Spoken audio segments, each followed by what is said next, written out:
India news पर आपके साथ मैं हूं राकेश पांडे। बीजेपी के मिशन केरल का आज दूसरा दिन है। आज यूपी के सीएम योगी आदित्यनाथ केरल पहुंचेंगे और पार्टी की जन रक्षा यात्रा में शामिल होंगे। पार्टी का मानना है कि योगी की एक हिंदुत्ववादी अपील है जो यूपी के बाहर भी पार्टी के काम आ सकती है। 17 अक्टूबर तक चलने वाली इस यात्रा में बीजेपी शासित राज्यों के सीएम बारी बारी से शामिल होंगे। पार्टी ने केरल में अपने कार्यकर्ताओं की बढ़ती हत्याओं की घटनाओं के विरोध में यह यात्रा निकाली है। क्या इस यात्रा के बहाने बीजेपी केरल में कमल खिला पाएगी? इस मुद्दे पर देखिए बड़ी बहस इंडिया न्यूज के एडिटर इन चीफ दीपक चौरसिया के साथ। तो केरल में आज एक बड़ी यात्रा की शुरुआत की, जन रक्षा यात्रा की शुरुआत अमित शाह ने, जो कि बीजेपी के अध्यक्ष हैं। वहां पर आरएसएस और बीजेपी के कार्यकर्ताओं की हत्याएं लगातार हो रही है और सीपीएम की सरकार जो है इसके लिए जिम्मेदार है, लेफ्ट की सरकार जिम्मेदार है। और इसी मिशन की शुरुआत भारतीय जनता पार्टी के अध्यक्ष अमित शाह ने की। पार्टी अध्यक्ष अमित शाह आज से 3 दिनों के केरल दौरे पर हैं। इसी दौरान उन्होंने आज कन्नूर के मशहूर राजराजेश्वर मंदिर के अंदर पूजा की और इस मंदिर पर पूजा के बाद उन्होंने एक रैली की और जन रक्षा यात्रा की शुरुआत की। तो मैं आपको बता दूं कि एनसीआरबी के आंकड़े क्या कहते हैं। एनसीआरबी के आंकड़े कहते हैं कि जितने भी पॉलिटिकल मर्डर हुए हैं उसमें से 36% 2000 से 2015 के बीच कन्नूर में हुए हैं और जब लेफ्ट की सरकारें आई हैं तब यहाँ पर 50%। बोली जी, भारतीय जनता पार्टी के राष्ट्रीय प्रवक्ता मेरे साथ हैं और साथ ही साथ मेरे साथ हमीर हसन जैदी साहब हैं जो कि लीडर हैं सीपीआई के, लेफ्ट के प्रवक्ता हैं। ये कहा जाए तो गलत नहीं होगा। जैदी साहब, पहला सवाल आपसे। अमित शाह जी ने आरोप लगाया है कि जब से लेफ्ट की सरकारें आई हैं तब हिंसा बढ़ी है और ये एनसीआरबी के आंकड़े कहते हैं, मैं नहीं कहता। आपका इस पर क्या कहना है जैदी साहब? क्या लेफ्ट की सरकारें राजनीतिक हत्याएं करवाती हैं? क्योंकि बंगाल भी इसके लिए फेमस है। अभी आपने एनसीआरबी के आंकड़े की बात की, आप पकड़ ये बताना भूल गए कि आपने उसमें ये नहीं बताया कि 85 हत्याएं कम्युनिस्ट पार्टी के कार्यकर्ताओं की होती हैं और 65 आरएसएस के। हम दोनों की मजम्मत करते हैं। मुझे अफसोस जब होता है जब सिर्फ एक राजनीतिक पार्टी की हत्याओं को हत्या बताया जाता है और दूसरी पार्टी के कार्यकर्ताओं के खून को पानी समझा जाता है। नहीं, मैं ऐसा नहीं कह रहा हूँ। एक मिनट, मैं राजनीतिक हत्याओं की बात कर रहा हूँ। मैं राजनीतिक हत्याओं की बात कर रहा हूं। मैं साफ कर दूं जैदी साहब आपको, मैं राजनीतिक हत्याओं की बात कर रहा हूं।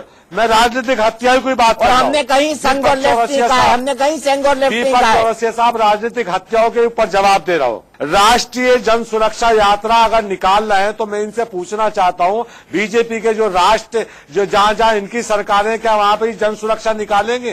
क्या उत्तर प्रदेश के निकालना है? कल का ही एग्जाम्पल है, उत्तर प्रदेश के अंदर एक बीएसपी के नेता को सड़क पे मार दिया जाता है लेकिन कोई दो शब्द कहने वाला नहीं है। महात्मा गांधी जो शांति के पैगंबर कहलाते हैं, उनकी जन्मदिन के ऊपर पूरे प्रदेश को सांप्रदायिक आग में जला दिया जाता है लेकिन कोई दो शब्द बीजेपी का नेता नहीं कहता है। इनका मकसद ये, पश्चिमी उत्तर प्रदेश के अंदर चुनाव से पहले वहां पे लव जिहाद भी था, पलायन भी था, हिंदू भी खतरे में थे, लेकिन जब से बीजेपी की सरकार आई है वहां से सब कुछ ठीक हो गया है। आज वहां कोई कुछ कहने के लिए तैयार नहीं है। ठीक है, जवाब ले लेते हैं। बच्चों की हत्याएं हो जाती हैं, कोई बोलने के लिए तैयार नहीं है। सारे सरकारी अस्पताल में गरीब बच्चे अगस्त में मरते हैं, ये पहली बार पता चलता है प्रदेश के अंदर। जब पता चलता है वो उस पर बात करने को तैयार नहीं है, देश की जीडीपी पे बात करने को तैयार नहीं है, देश की अर्थव्यवस्था पे बात करने को तैयार नहीं है, लेकिन ये देश के अंदर सांप्रदायिक माहौल खराब करना चाहते हैं। इसलिए कहना चाहिए ये ने त्रिपुरा याद आ रहा है। ठीक है, अमीर हसन जैदी साहब, आपका पॉइंट मैंने लिया। मुझे नलिन कोहली से भी पूछने दीजिए, आगे भी मैं आपकी बात रखूंगा। नलिन कोहली जी, बताइए आपके पास जैदी साहब के सवाल का क्या जवाब है? जो जैदी साहब बोल रहे हैं वो भी तस्वीर का एक पहलू है। इतना ही है कि जौनपुर, हाँ बिल्कुल, जौनपुर की मूली से ब्रह्मांड के रहस्यों तक हर चीज पर चर्चा कर गए केरल छोड़ के।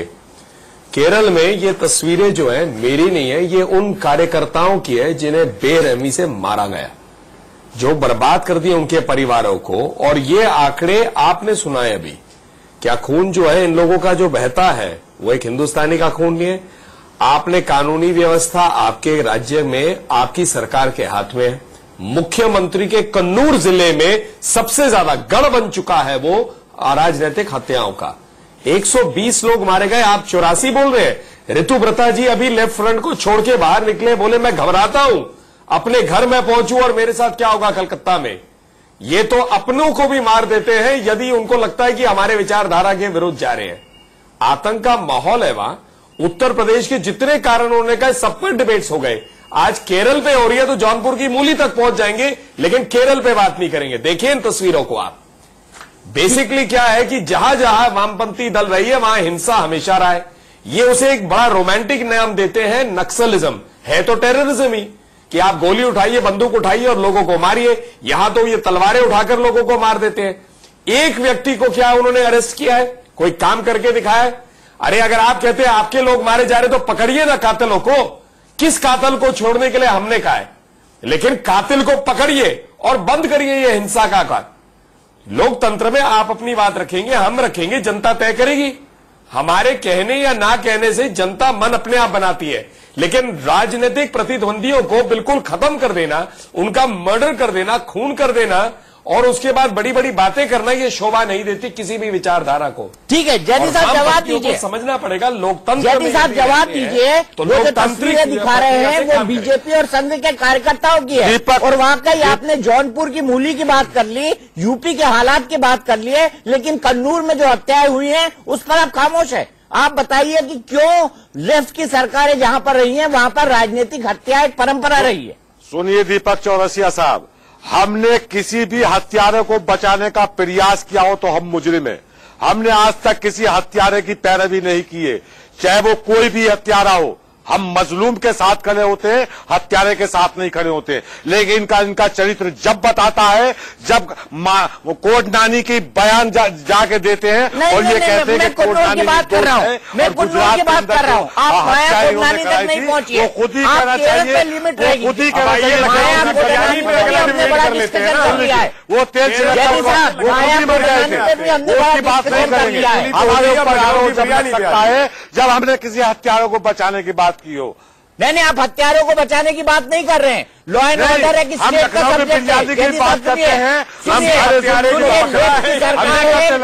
एंड ऑर्डर एक स्टेट का सब्जेक्ट है। आप क्या हैंडल कर पा रहे हैं स्टेट? आप क्या हैंडल कर पा रहे हैं? पकड़ा है, लेकिन आप हत्यारों को छोड़ने का हत्यारे को पकड़ा ही नहीं तो निकम्मी सरकार है, कह दीजिए ना।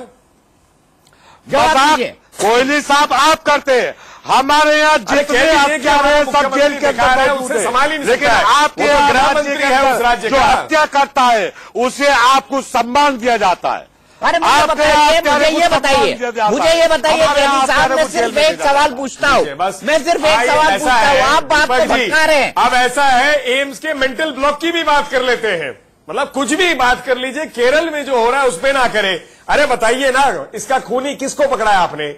120 लोगों को मारा गया, बताइए ये सारे तस्वीरों में एक का जो जिसने खून किया उसको दिखाइए, या कह दीजिए कि आपकी सरकार, आप कह दीजिए आपके मुख्यमंत्री के घर में जहां आप मुझे बताइए, एक हमने पकड़ के दिखाया और हमने देखा, आप मुझे बताइए ना, एक मुस्लिम जेल से बाहर हो, आप एक बाबा की गर्लफ्रेंड तो पकड़ी नहीं जाती। हमारे यहाँ तो सारे मुजरिम जेल से बाहर। आप बताइए ना, जेल में मुजरिम ही जाते हैं, आप गोरी लंकेश जेल में तो मुजरिम ही जाएंगे साहब। एक जेल में वामपंथी दल की मीटिंग्स होती है क्या? कोई मुजरिम बाल नहीं है, सब कुछ जेल के अंदर भेजा होगा, सब कुछ जेल के अंदर भेजा होगा। कानून व्यवस्था को संभालने में आप असफल है जैदी साहब, क्या कानून व्यवस्था संभालने में आप असफल हैं? अगर बीजेपी यूपी में असफल है तो कानून और व्यवस्था को संभालने में आप असफल है केरल में। आप मुझे बताइए कौन सा मुजरिम जेल से बाहर है? अरे दीपक चौरसिया साहब, आप बताइए कौन सा मुजरिम जेल से बाहर है? आप मुझे बताएं ना, इसने हत्या किया जेल से बाहर है, ये नाम दीपक जी मैं कुछ कहना चाहूंगा, आप बताइए कौन सा मुजरिम जेल से बाहर है? ये एक नई परिभाषा और एक नया डिबेट हो रहा है। इनके जो हत्या करता है उसे सम्मान दिया जाता है। आदमी में मिला नहीं, जेल में क्या शादी ब्याह या कोई शायराना के लिए कुछ होता है क्या? जेल में मुजरिम अरे साहब आप कंफ्यूज है, ये है आप भी कंफ्यूज है कोहली साहब। प्रश्न ये नहीं है कि बाकियों के क्या काम हुए, प्रश्न ये है कि आपके यहाँ जो हत्याओं का मुजरिम है वो बाहर है। गौरी लंकेश का हत्या नहीं पकड़ा जाता है, कामरेड कुलवर्गी का हत्या नहीं पकड़ा जाता है। आपसे कह रहा हूं इनके हत्यारों का क्या किया है? उनके ऊपर आप बात नहीं करेंगे। अरे मुझे बताइए कॉमरेड कलबुर्गी की हत्या कहाँ हुई? कहाँ है वो? मुझे ये बताइए कॉमरेड कलबुर्गी की हत्या किस राज्य में हुई? आप मुझे बताएं। अरे एक मिनट नलिन कोहली साहब इनसे यही पूछ लीजिए कॉमरेड कलबुर्गी की हत्या किस राज्य में हुई और उसकी लॉ एंड ऑर्डर किसके जिम्मे है? अरे दीपक जी, इनको एक भेज दीजिए संविधान का एक कॉपी, उनको फिर समझ आएगा कानूनी व्यवस्था जो है राज्य के दायरे में आता है। तो केरल में जो मर्डर होता है तो किसी भाजपा शासित राज्य से राज्य के अधीन आता है। कोहली साहब मैं जानता हूँ, केरल में है, मैं जानता हूँ, मैं जानता हूँ। और मुझे दिखा दीजिए भाजपा के किसी राज्य में कि हमने वामपंथियों को मारा है, नेता की हत्या हो जाती है, वो किस कानून के दायरे में आएगा?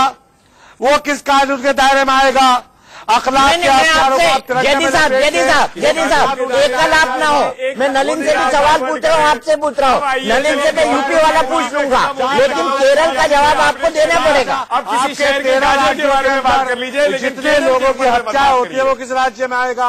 हरियाणा के अंदर एक दिन में 47 लोग। अच्छा मुझे ये बताइए कि मेरे हाथ में ये कॉमरेड विजयन का शपथ पत्र है जो उन्होंने चुनाव के वक्त दिया है।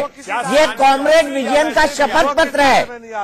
नलिन जी सुन लीजिए और जैदी जी सुन लीजिए, ये कॉमरेड विजयन का शपथ पत्र है और इसके अंदर लिखा है कि उनके ऊपर 10 हत्या के मुकदमे हैं, आपके 10 दंगे के मुकदमे हैं और सीरियस दंगे के मुकदमे हैं जिसमें हत्याएं हुई हैं। उनके ऊपर 10 दंगे के मुकदमे हैं आपके कॉमरेड विजयन के ऊपर जो वहां के मुख्यमंत्री हैं। चलिए साहब, आप ही का प्रश्न आप पर। आपने कहा मुजरिम जेल में होते हैं, तो जिसके ऊपर ये होता है उनका क्या आरोप है? उन पे भी आरोप है, उन पे भी आरोप है। कोहली साहब आपके राष्ट्रीय अध्यक्ष के ऊपर भी आरोप है। आरोप है, उनको बरी कर दिया है, आपने उनको बरी कर दिया है। उन्हें मानते हैं जैदी साहब अब आपने ऐसा बदल दिया ना। किसने करा? अब मुझे बताइए, किसने करा? राष्ट्रीय अध्यक्ष जो है जमीन किसी के ऊपर आरोप लगा दोगे क्या वो अपराधी हो जाएगा? क्या कर रहे हैं उस राज्य में जिसमें उन्हीं के राज्य के व्यक्तियों का बेरहमी से कत्ल किया जाता है? चलिए आप बताइए। अब आप राष्ट्रीय अध्यक्ष अमित शाह जी पे आए तो मैं कह रहा हूं पैदल चल रहे हैं, जन सुरक्षा यात्रा कर रहे हैं इन लोगों के लिए जिनकी हत्या की गई। आपके मुख्यमंत्री ने क्या किया है इन लोगों के लिए जिनकी हत्या की, क्योंकि राज्य के मुख्यमंत्री है? जवाब दीजिए जैदी साहब। कोहली साहब, मैं किसी भी हत्या का समर्थन नहीं करता हूं, चाहे वो आरएसएस कार्यकर्ता की हत्या हो या कम्युनिस्ट पार्टी कार्यकर्ता। समर्थन क्या है? हम दोनों की मजम्मत करते, दोनों को नहीं होना चाहिए। और कानून क्या है मैं पूछ रहा हूँ, आपके समर्थन ना समर्थन की बात नहीं कर रहा। क्या है आपके? लेकिन सवाल जब बन जाता है, सुन लीजिए। अब जैदी साहब, मैं आपको सिर्फ एक अंतर बताना चाहता हूँ, मैं कुछ नहीं कह रहा हूँ। मैं आपको जैदी साहब और नलिन कोहली जी, मैं इस बात को, इस डिबेट को मुझे वाइंड अप करना पड़ेगा। अफसोस मेरे पास वक्त इतना ही है, लेकिन मैं एक फैक्ट बताना चाहता हूँ। जैदी साहब सुन लीजिए, मेरे पास वक्त इतना ही है, मैं एक फैक्ट बताना चाहता हूँ।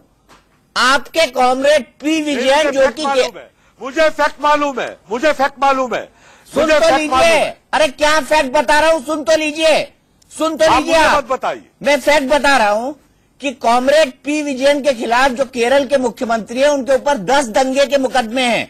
ये उन्होंने अपने चुनाव के एफिडेविट में कहा है, लेकिन अमित शाह अभी राज्यसभा में चुनकर आए हैं और उनके ऊपर एफिडेविट के मुताबिक एक भी मुकदमा आज की तारीख में नहीं है। चलिए मैं यहीं पे विराम लूंगा। ये बहस चलती रहेगी कि क्या जिन जगहों पर राजनीतिक हत्याएं होती हैं, क्या लेफ्ट के राज्यों में राजनीतिक हत्या की परंपरा क्यों ज्यादा होती है। मैं सांप्रदायिक हिंसा की बात नहीं कर रहा हूं, मैं किसी अन्य तरह की हिंसा की बात नहीं कर रहा हूं, लेकिन मैं राजनीतिक हत्याओं की बात कर रहा हूं, जहां पर राजनीतिक कार्यकर्ता मारे जाते हैं, चाहे वो किसी भी विचारधारा से संबंधित हो, वामपंथी हो या फिर राइट विंग वाले हों।